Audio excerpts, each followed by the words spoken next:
सरकार पत्तन, पोत परिवहन और जलमार्ग मंत्रालय तथा मत्स्य पालन विभाग आयोजित वाड़वन बंदरगाह शिलान्यास, साथ ही देश भर में मत्स्य पालन संबंधित विविध परियोजनाओं के उद्घाटन, शिलान्यास एवं शुभारंभ समारोह में भारत के प्रधानमंत्री माननीय श्री नरेंद्र मोदी जी का मैं मानसी हार्दिक स्वागत और साथ ही साभार नमन करती हूं। प्रिय प्रधानमंत्री आदरणीय नरेंद्र मोदी जी, आपले महामहिम राज्यपाल तसंच राज्याचे मुख्यमंत्री माननीय एकनाथरावजी शिंदेजी, केंद्रीय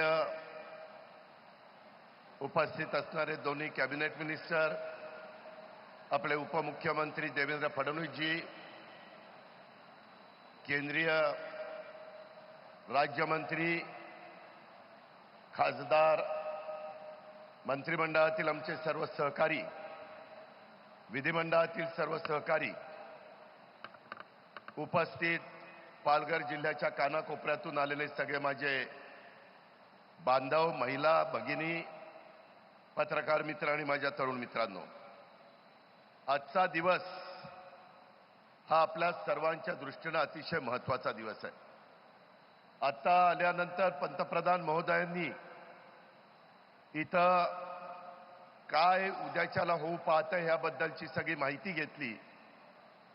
त्यामध्ये थोडंसं वाढवण बंदर होत असताना काही जणांचा त्याला विरोध आहे, त्याबद्दलच्या बातम्या आपण ऐकतो। मला तमाम माझ्या महाराष्ट्रातल्या जनतेला आणि पालघरवासियांना सांगायचं की बाबांनो, विकास करायचा असेल तर कुठेतरी 2-3 पावलं पुढे मागे सरकावं लागतं। पंतप्रधान आणि मुख्यमंत्र्यांच्या साक्षीने मी सांगतो की इथल्या एकाही बांधवाला आम्ही वाऱ्यावर सोडणार नाही किंवा त्यांचं पुढचं आयुष्य उद्ध्वस्त करणार नाही। त्यांना अतिशय योग्य पद्धतीनं पुढच्या पिढ्यानपिढ्या मदत होईल अशा प्रकारची भूमिका हे राज्य सरकार देखील या बाबतीमध्ये घेईल। आज इथं आल्यानंतर आपल्याला सगळ्यांना माहिती आहे की तिसऱ्यांदा पंतप्रधान पदाची जबाबदारी मोदी साहेबांनी स्वीकारल्यानंतर पहिल्याच मीटिंगमध्ये भारताच्या केंद्राच्या कॅबिनेटमध्ये पहिल्याच मीटिंगमध्ये 76,200 कोटी रुपयाचं हे पालघरचं आपलं वाढवण बंदर त्यांनी त्या ठिकाणी मंजूर केलं। काल परवाच्या कॅबिनेटमध्ये दिघीला पण अशाच प्रकारे पंतप्रधानांनी मदत केलेली आहे। अतिशय बारकाईनं पंतप्रधानांचं संपूर्ण देशावर लक्ष आहे। मोदी साहेबांचं नेतृत्व पूर्ण देशामध्ये भौतिक, आर्थिक आणि सामाजिक विकास कसा होईल याच करता प्रयत्न ते करतायत। आणि मी आपल्याला सगळ्यांना सांगतो की आपला 720 किलोमीटर लांबीचा समुद्र किनारा आणि त्याच्यामध्ये तुम्हाला आश्चर्य वाटेल 35 वर्ष हे वाढवण बंदर व्हावं अशा प्रकारचा प्रयत्न चाललेला होता, परंतु ते स्वतः नरेंद्र मोदी साहेबांच्याच हस्ते भूमिपूजन व्हावं हे कदाचित कुठेतरी इतिहासात लिहिलेलं असेल आणि तो दिवस आज आपल्याला मिळाला आहे। त्याच्यातून 10 ते 12 लाख लोकांना रोजगार मिळणार आहे। त्याच्यातून खूप मोठ्या प्रमाणावर माझ्या पालघर जिल्हा आदिवासी जिल्हा त्याच्या अर्थव्यवस्थेला एक वेगळ्या प्रकारची चालना मिळणार आहे। जगातल्या 10 बंदरापैकी हे एक महत्त्वाचं बंदर उद्याच्या काळामध्ये होणार आहे। विचार करा, जगातल्या 10 बंदरापैकी हे एक बंदर असणार आहे आणि त्याच्यातून अतिशय चांगल्या पद्धतीचा फायदा संपूर्ण भारताला होणार आहे, महाराष्ट्राला होणार आहे, आपल्या पालघरला होणार आहे। हे आपण कोणी विसरता कामा नये। मित्रांनो, जाता जाता एकच सांगतो, आता ज्यावेळेस मुख्यमंत्री पंतप्रधान महोदय माहिती घेत होते, इथं मत्स्य पालन हे देखील करतायत। आता काही शेतकऱ्यांशी ते बोलत होते, त्याच्यात महिला होत्या, त्याच्यात पुरुष होते। लातूर, कोल्हापूर, नांदेड, पालघर आणि माझं वसई कोळीवाडा इथली त्याच्यातली मुलं आणि महिला हे त्याच्यात काम करतायत। आता कोल्हापूरच्या आदित्य खैरमोडेंनी सांगितलं, बुदरगडचा मुलगा BSc फिजिक्स झालेला, 14 गुंठे जागा, वर्षाला 18 लाख रुपये तो कमवतो, खर्च वजा जाता 8 लाख रुपये त्या मुलाचा फायदा होतो। अशा पद्धतीनं एक नवीन मत्स्य व्यवसायाच्या निमित्तानं कार्यक्रम केंद्र सरकारने आणि राज्य सरकारने आपल्याकरता आणलेला आहे। समुद्रापासून 10 किलोमीटर आतमध्ये हे बंदर होणार आहे आणि त्याचा खूप मोठा फायदा आपल्याला होणार आहे. कृपया कुणी याच्यामध्ये गैरसमज करून घेऊ नका, अशा प्रकारची आग्रहाची, नम्रतेची, कळकळीची विनंती करतो. आज प्रधानमंत्री जी, आपके मार्गदर्शन में हम राज्य के नागरिकों को अत्याधुनिक विश्व स्तरीय बुनियादी ढांचा प्रदान करने के प्रयासों का अंजाम दे रहे हैं.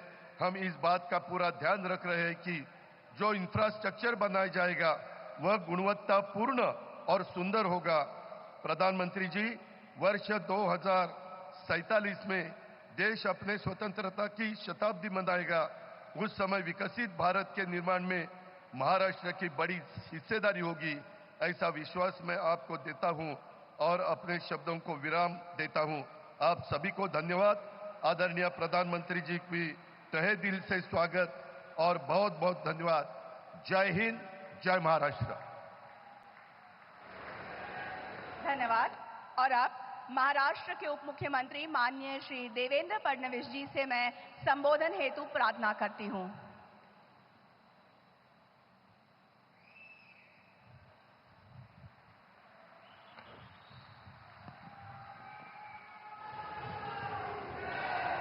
हिंदवी स्वराज्याचे सरसंस्थापक छत्रपती शिवरायांना मानाचा मुजरा करतो. भारतीय राज्यघटनेचे शिल्पकार भारतरत्न डॉक्टर बाबासाहेब आंबेडकर यांना मानवंदना अर्पित करतो आणि आपल्या महाराष्ट्राच्या वतीनं आणि पालघरच्या वतीनं अखिल विश्वातील सर्वाधिक लोकप्रिय नेते आणि आपले प्रधानमंत्री माननीय नरेंद्र मोदीजी यांचं हार्दिक हार्दिक स्वागत करतो. मंचावर उपस्थित माननीय राज्यपालजी, लोकप्रिय मुख्यमंत्री एकनाथराव शिंदेजी, उपमुख्यमंत्री अजित पवारजी, मंचावर उपस्थित सर्व केंद्रीय मंत्रीगण, केंद्रीय राज्यमंत्रीगण, राज्यातले मंत्री, सन्माननीय खासदार, सन्माननीय आमदार, आपले अध्यक्ष आणि उपस्थित सर्व माझ्या माता भगिनी आणि बंधूंनो, आजचा दिवस हा इतिहासामध्ये सुवर्ण अक्षरांनी लिहिण्यासारखा दिवस आहे. आपल्याला सगळ्यांना कल्पना आहे, मुंबई आणि हा सगळा भाग देशाची आर्थिक राजधानी झाला कारण मुंबईमध्ये मुंबई पोर्ट आणि JNPT पोर्टमुळे आपण नंबर 1 ठरलो. आता त्याच्यापेक्षा तिप्पट मोठं वाढवण बंदर या ठिकाणी तयार होत आहे. गेले 30 वर्ष 40 वर्ष आपण नंबर 1 JNPT आणि मुंबई पोर्टमुळे राहिलो. पुढचे 50 वर्ष महाराष्ट्र पहिल्या क्रमांकावर राहील या वाढवण बंदरामुळे.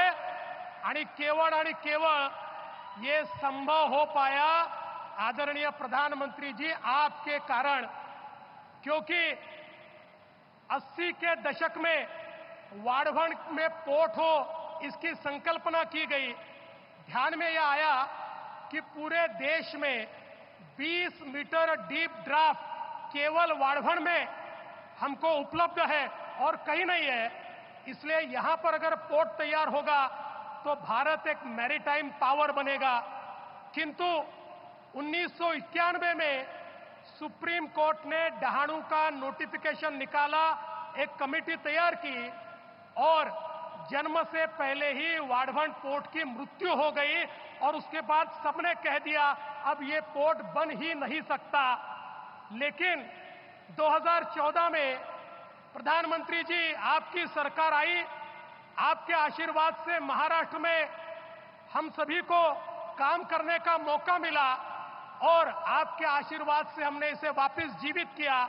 और सबसे महत्वपूर्ण कोई काम किया तो हमने नया राइट ऑफ वे ढूंढकर निकाला जो डहाणू नेचुरल अथॉरिटी के बाहर था और एक ऐसा राइट ऑफ वे जिससे पर्यावरण को कोई धोखा नहीं हो सकता. और उसके कारण ये जो 91 का नोटिफिकेशन था उस नोटिफिकेशन से ये वाढवण पोर्ट बाहर निकला और आपने इसको नेशनल पोर्ट का दर्जा दिया.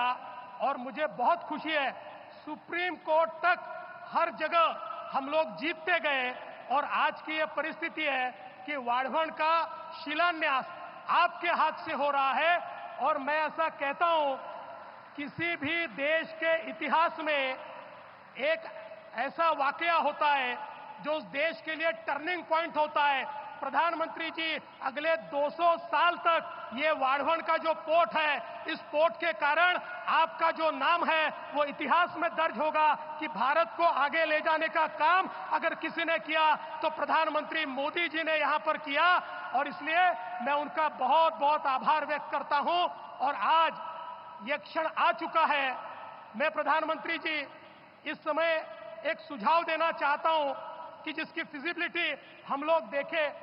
आप जानते हैं दुनिया के सारे बड़े एयरपोर्ट ये रेक्लेमेशन करके इसी प्रकार से समुद्र में पोर्ट के आसपास तैयार किए हैं। मुंबई में हम आने वाले दिनों में मुंबई जो बढ़ने वाली है वो सारी की सारी इसी वसई विरार पालघर साइड में बढ़ने वाली है। हम लोग इस पोर्ट के लिए रिक्लेमेशन कर रहे हैं। उसके साथ साथ अगर हम एयरपोर्ट का भी रिक्लेमेशन करें और तीसरा एयरपोर्ट अगर इधर करें तो मैं ऐसा मानता हूं कि हम मुंबई को बदल देंगे। मैं जाते जाते इतना ही कहना चाहता हूं, इस जो ये बंदर है इसको तैयार करते समय एक चीज का ध्यान रखा गया। हमारे जो मछुआरे हैं, हमारी जो फिशिंग कम्युनिटी है, उसके जीवन में सकारात्मक परिवर्तन आए। यहां पर उनका फिशिंग हार्बर भी होगा, उनके लिए फिशिंग की नई व्यवस्थाएं भी होगी, उनके लिए नए प्रकार के वहां पर वेसल्स भी हम लोग उपलब्ध कर देंगे। और इतना ही नहीं, ये भी तय किया यहां के फिशरमैन और यहां के आदिवासियों को ही ट्रेनिंग देकर उनको ही यहां पर जॉब्स दिए जाएंगे। 1 लाख अवसर यहां पर तैयार होंगे। वो यहां के आदिवासियों को, यहां के ओबीसीज को और यहां के फिशरमैन को देने का निर्णय किया। और मैं जेएनपीटी का आभार व्यक्त करता हूं, उन्होंने उसका ट्रेनिंग भी शुरू कर दिया है और जल्दी ही इन सबको बहुत अच्छी नौकरियां मिलेगी। तो यहां की लोकल कम्युनिटी को बिल्कुल डिस्टर्ब किए बिना देश का सबसे बड़ा पोर्ट बनाने के लिए प्रधानमंत्री जी आपको बहुत बहुत धन्यवाद देता हूं और अपने शब्दों को विराम देता हूं। जय हिंद, जय महाराष्ट्र।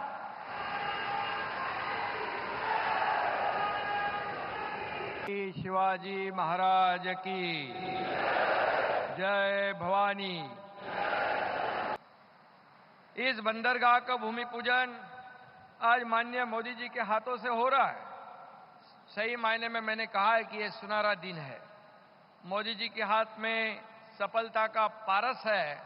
इसलिए इस पोर्ट का पहला चरण 2029 तक निर्धारित समय पर पूरा हो जाएगा और जैसा भूमि पूजन हुआ है वैसा लोकार्पण भी हमारे आदरणीय मोदी जी के यह शुभ हाथों से होगा। यह मैं विश्वास यहां पर व्यक्त करता हूं। आज संत सेनाजी महाराज यांची पुण्यतिथी।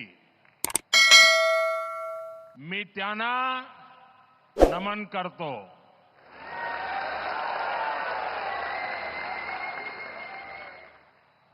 माझ्या सर्व लाडक्या बहिणी आणि लाडक्या भावांना तुमच्या या सेवकाचा नमस्कार।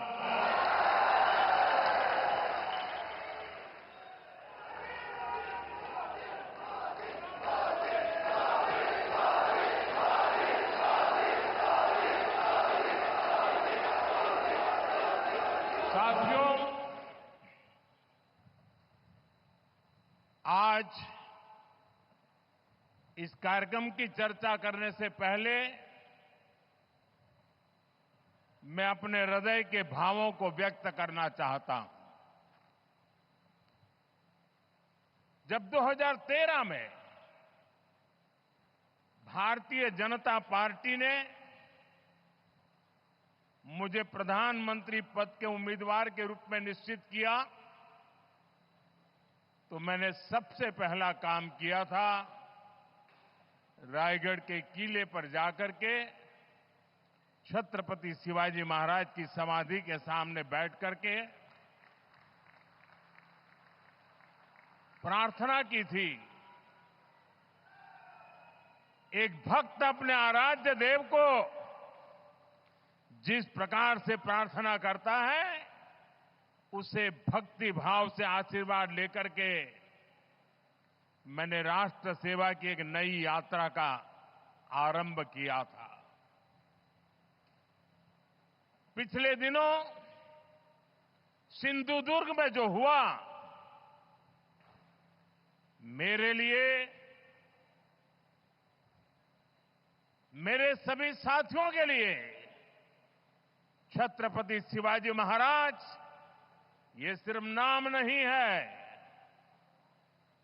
हमारे लिए छत्रपति शिवाजी महाराज ये सिर्फ राजा महाराजा राजपुरुष मात्र नहीं है। हमारे लिए छत्रपति शिवाजी महाराज आराध्य देव है।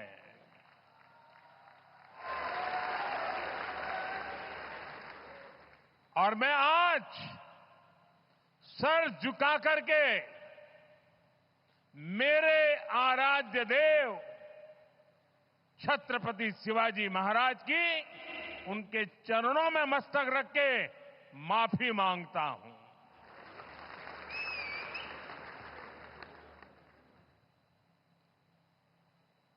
हमारे संस्कार अलग है। हम वो लोग नहीं हैं जो आए दिन भारत मां के महान सपूत इसी धरती के लाल वीर सावरकर को अनाप शनाप गालियां देते रहते हैं, अपमानित करते रहते हैं, देशभक्तों की भावनाओं को कुचलते हैं। उसके बावजूद भी वीर सावरकर को गालियां देने के बावजूद भी माफी मांगने को जो तैयार नहीं है, अदालतों में जाकर के लड़ाई लड़ने को तैयार है, इतने बड़े महान सपूत का अपमान करके जिनको पश्चाताप नहीं होता है, महाराष्ट्र की जनता उनके संस्कार को अब जान ले।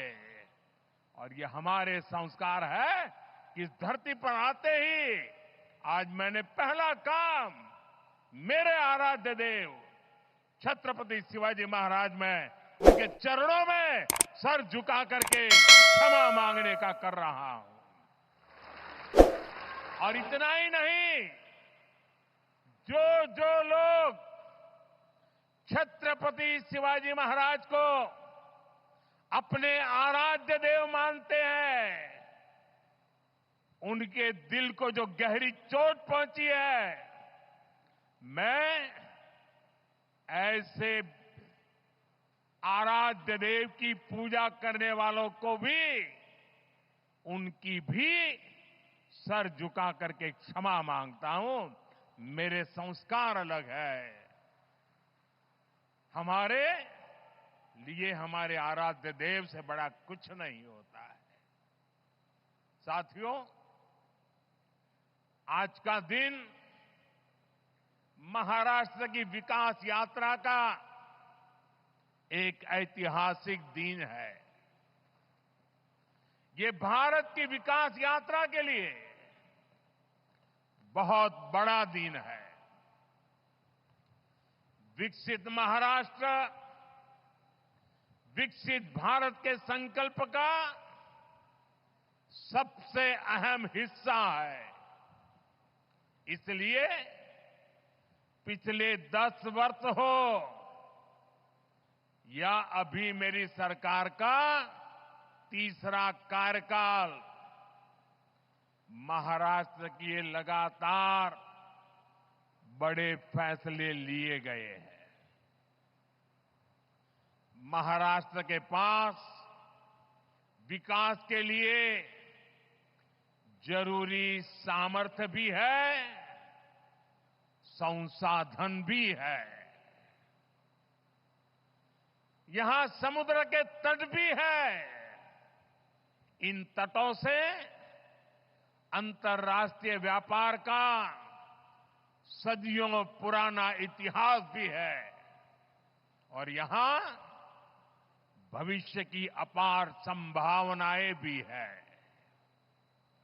इन अवसरों का पूरा लाभ महाराष्ट्र को और देश को मिले, इसके लिए आज वाढवण पोर्ट की नींव रखी गई है।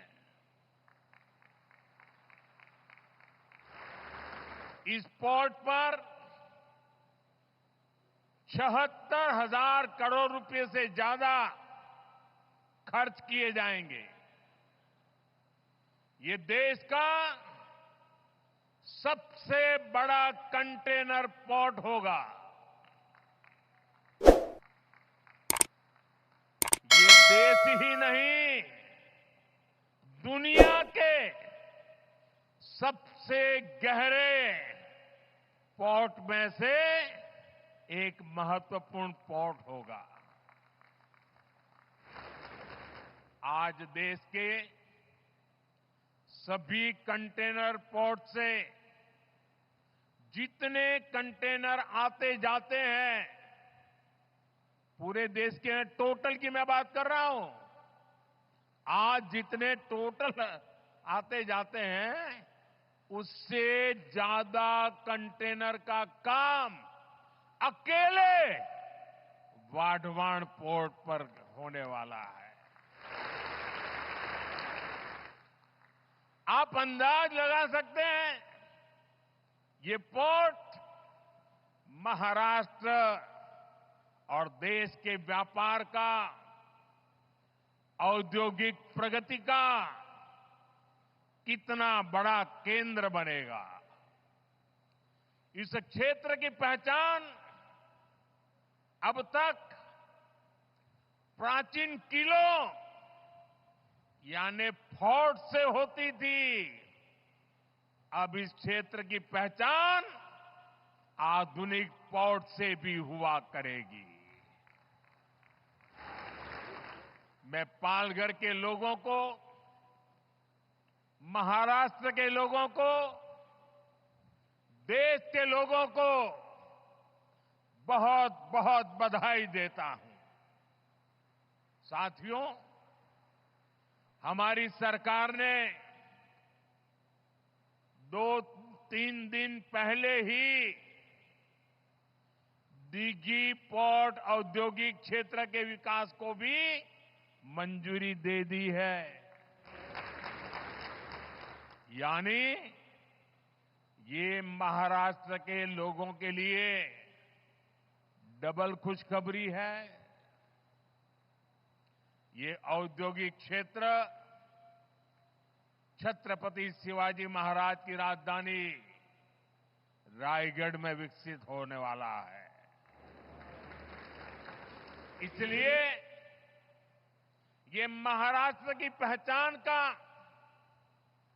छत्रपति शिवाजी महाराज के सपनों का भी प्रतीक बनेगा। दिघी पोर्ट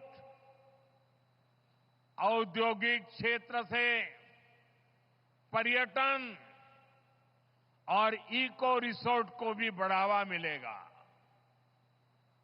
साथियों, आज यहां मच्छीमार भाई बहनों के लिए भी 700 करोड़ रुपए से ज्यादा की विकास परियोजनाओं का शिलान्यास किया गया है। देश की अलग अलग जगहों पर 400 करोड़ रुपए से ज्यादा की परियोजनाओं का उद्घाटन भी यहीं से हुआ है। इन सब प्रोजेक्ट्स के लिए भी अपने मछुआरे भाई बहनों को, आप सभी साथियों को बधाई देता हूं। वाढवण पोर्ट हो, दिघी पोर्ट इंडस्ट्रियल एरिया का विकास हो, फिशरीज की योजनाएं हो, इतने बड़े बड़े काम माता महालक्ष्मी देवी, माता जीवदानी और भगवान तुंगारेश्वर के आशीर्वाद से ही हो रहे हैं।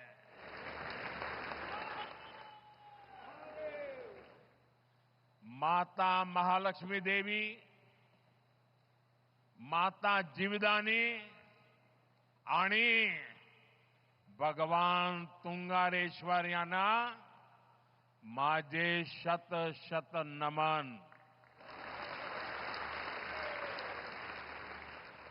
साथियों, एक समय था जब भारत को विश्व के सबसे समृद्ध और सशक्त राष्ट्रों में गिना जाता था. भारत की समृद्धि का एक बड़ा आधार था भारत का सामुद्रिक सामर्थ्य. हमारी इस ताकत को महाराष्ट्र से बेहतर और कौन जानेगा. छत्रपति शिवाजी महाराज, उन्होंने समुद्री व्यापार को, समुद्री शक्ति को एक नई ऊंचाई दी थी. उन्होंने नई नीतियां बनाई, देश की प्रगति के लिए फैसले लिए.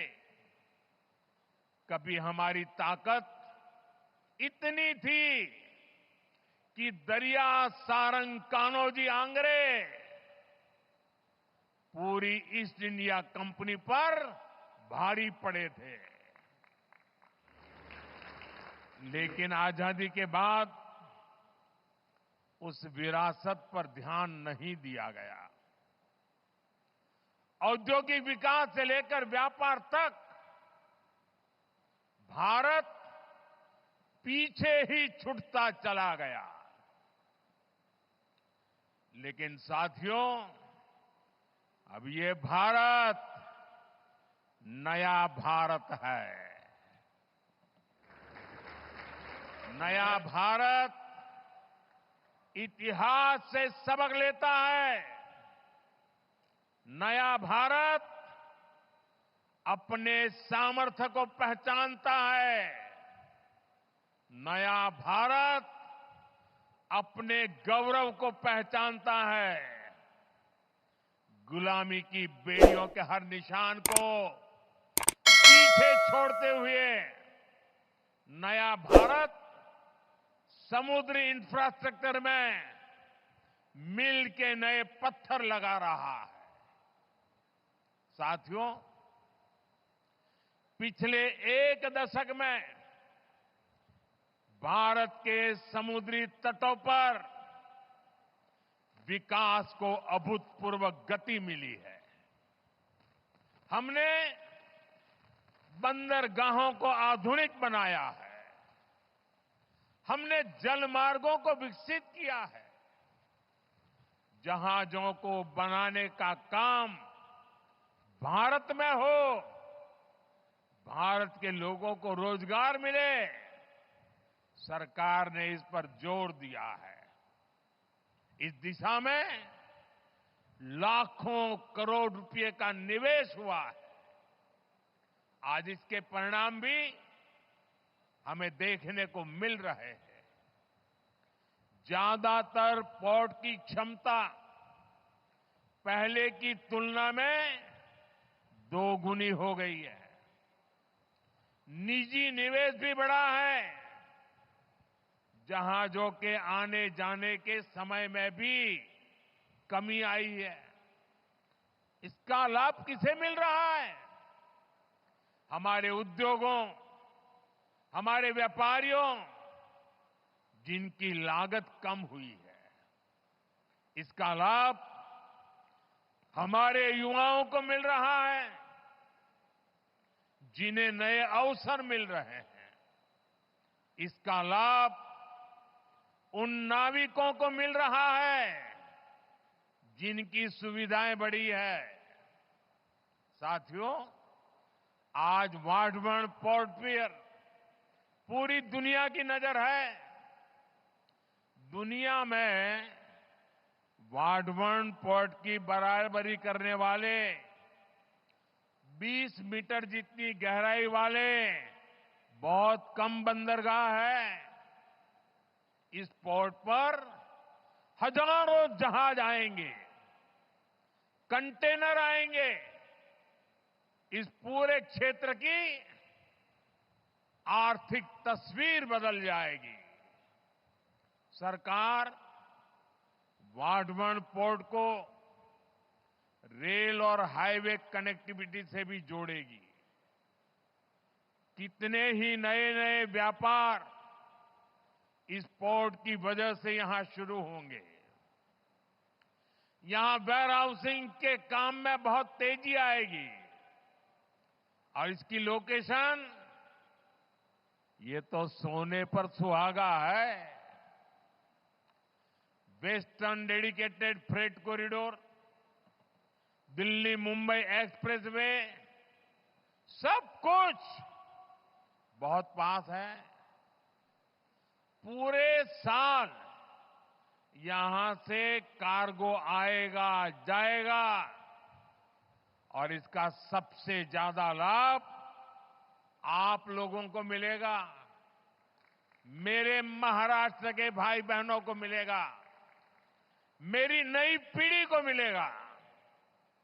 साथियों, महाराष्ट्र का विकास ये मेरी बहुत बड़ी प्राथमिकता है।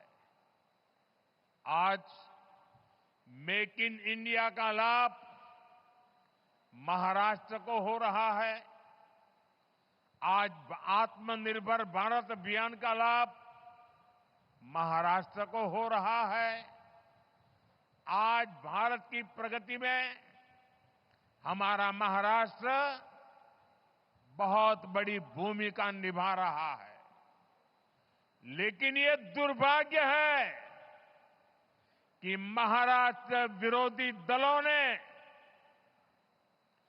आपके विकास पर, आपकी भलाई पर हमेशा ब्रेक लगाने की कोशिश की। मैं आज आपको इसका एक और उदाहरण देता हूं। भाइयों और बहनों, हमारे देश को वर्षों से दुनिया के साथ व्यापार के लिए एक बड़े और आधुनिक पोर्ट की जरूरत थी। महाराष्ट्र का पालघर ही इसके लिए सबसे उपयुक्त जगह है। ये पोर्ट हर मौसम में काम कर सकता है, लेकिन इस प्रोजेक्ट को 60 वर्षों तक लटका कर रखा गया। महाराष्ट्र और देश के ये योजना इतने जरूरी काम को कुछ लोग शुरू ही नहीं होने दे रहे थे। 2014 में आप सबने हमें दिल्ली में सेवा करने का मौका दिया। 2016 में जब हमारे साथी देवेंद्र जी की सरकार आई, तब इस पर उन्होंने गंभीरता से काम शुरू करवाया।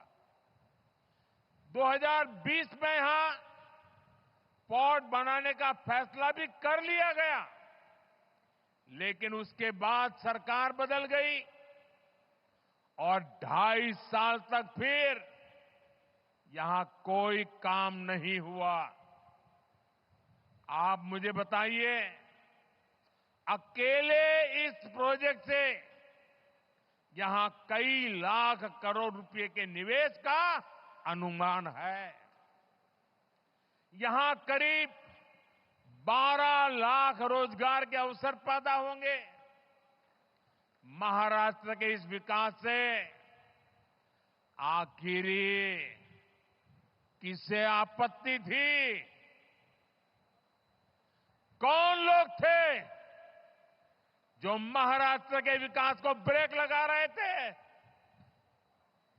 ये कौन लोग थे जिनको महाराष्ट्र के नौजवानों को रोजगार मिले इससे इतराज था? पहले की उन सरकारों ने क्यों इस काम को आगे नहीं बढ़ने दिया? ये बात महाराष्ट्र की जनता को कभी भी भूलना नहीं चाहिए। सच्चाई ये है कि कुछ लोग महाराष्ट्र को पीछे रखना चाहते हैं, जबकि हमारे एनडीए की सरकार, यहां हमारी महायुति की सरकार महाराष्ट्र को देश में सबसे आगे ले जाना चाहती है। साथियों, जब समुद्र से जुड़े अवसरों की बात होती है तो इसमें सबसे अहम भागीदार हमारे मछुआरे भाई बहन हैं। मच्छीमार बंधू भगिनींना, आपल्या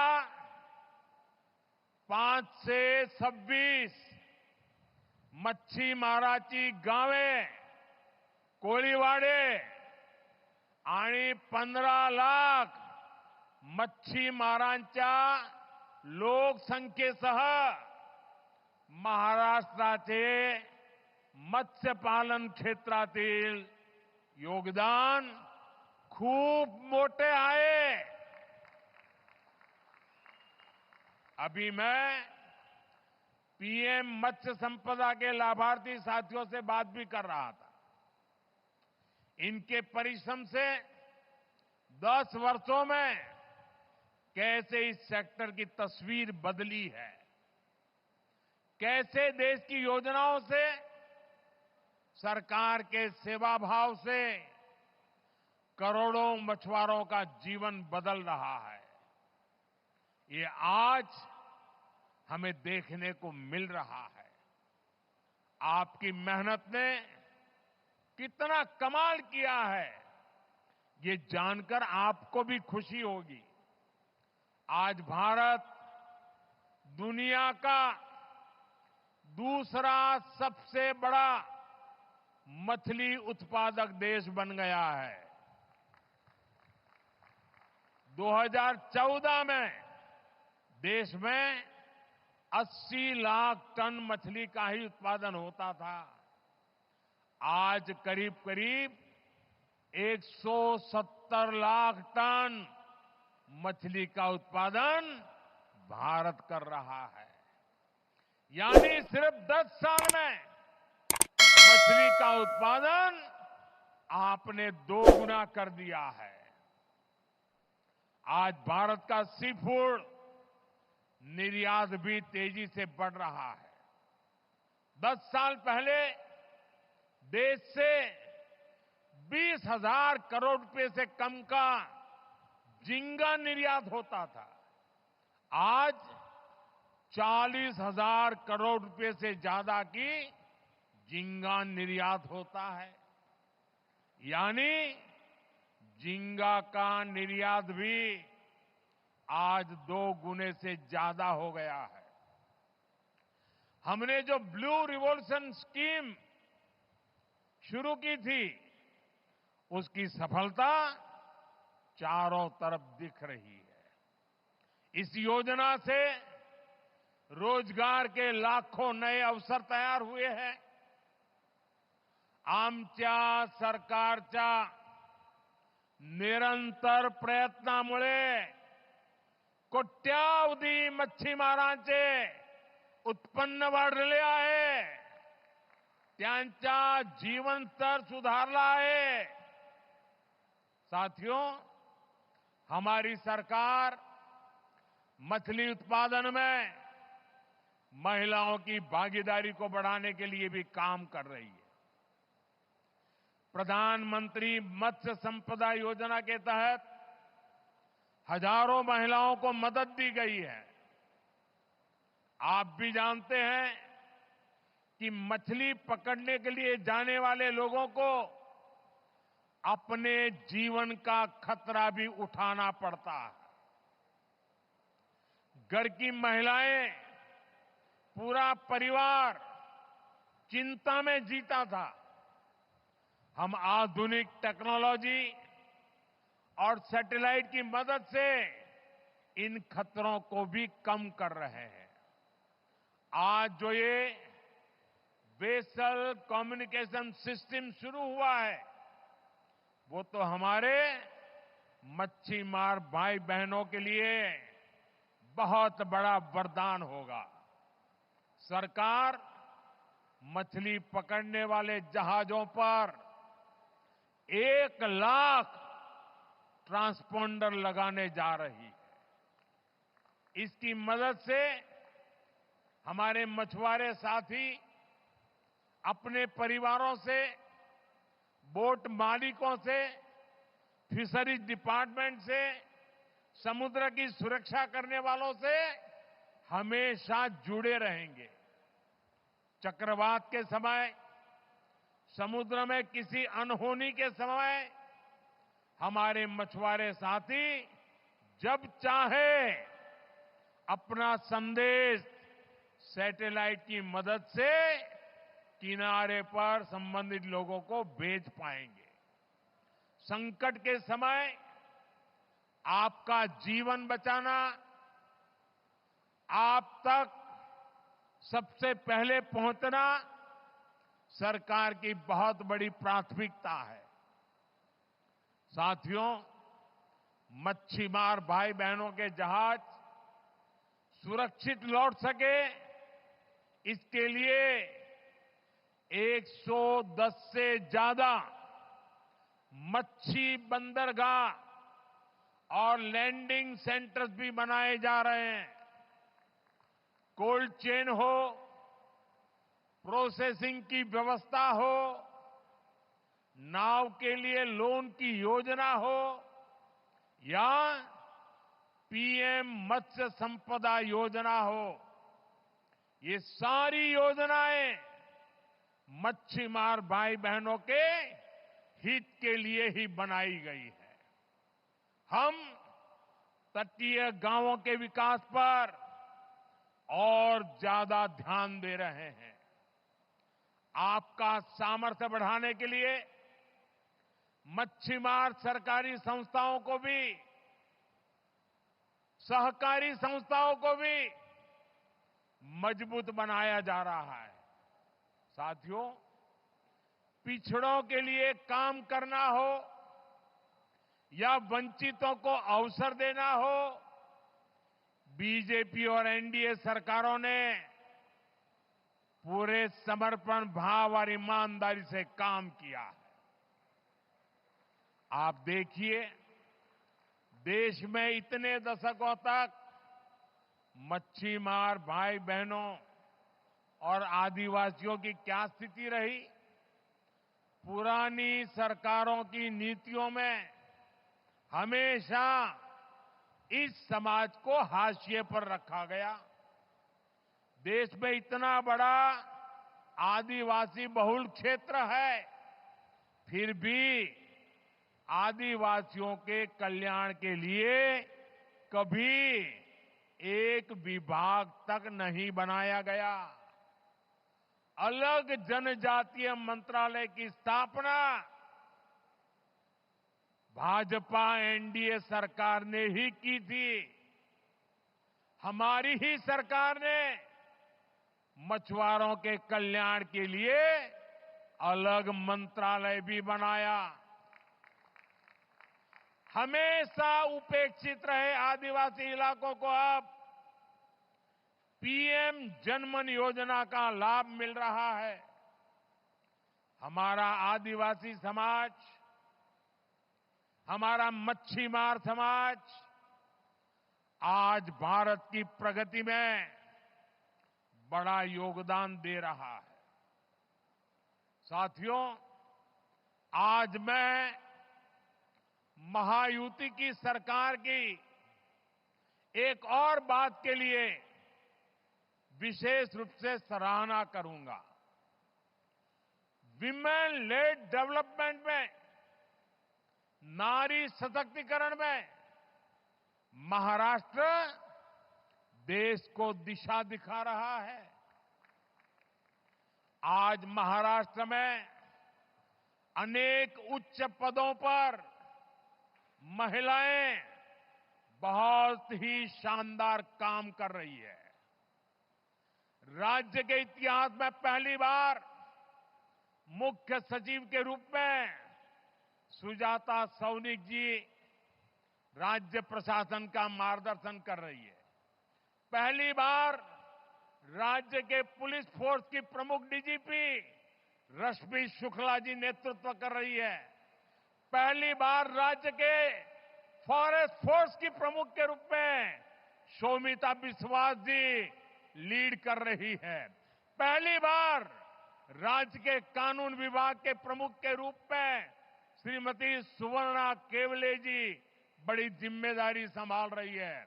इसी तरह राज्य के प्रिंसिपल अकाउंटेंट जनरल के रूप में जया भगत जी ने कमान संभाली हुई है और मुंबई में कस्टम्स डिपार्टमेंट का नेतृत्व प्राची स्वरूप जी के हाथों में है।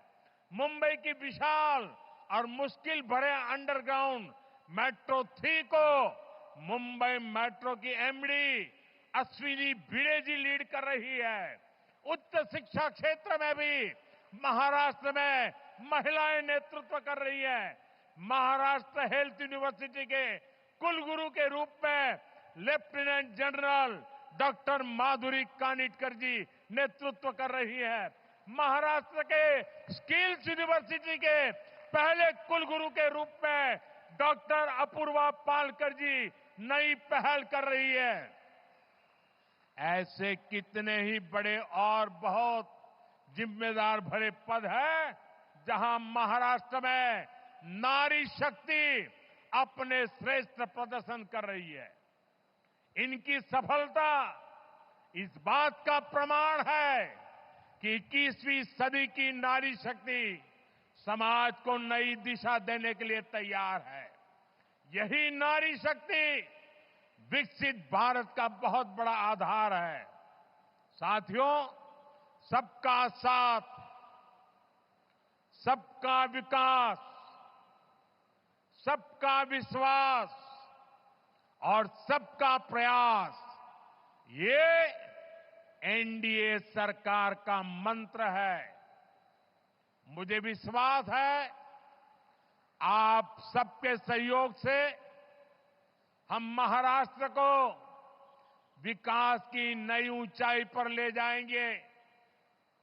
आप महायुति सरकार पर अपना आशीर्वाद बनाए रखिए। एक बार फिर आप सभी को देश के सबसे बड़े पोर्ट के लिए, अनेक अनेक मच्छीमार भाइयों के लिए, योजनाओं के लिए अनेक अनेक शुभकामनाएं देता हूं, बधाई देता हूं। मेरे साथ बोलिए भारत माता की।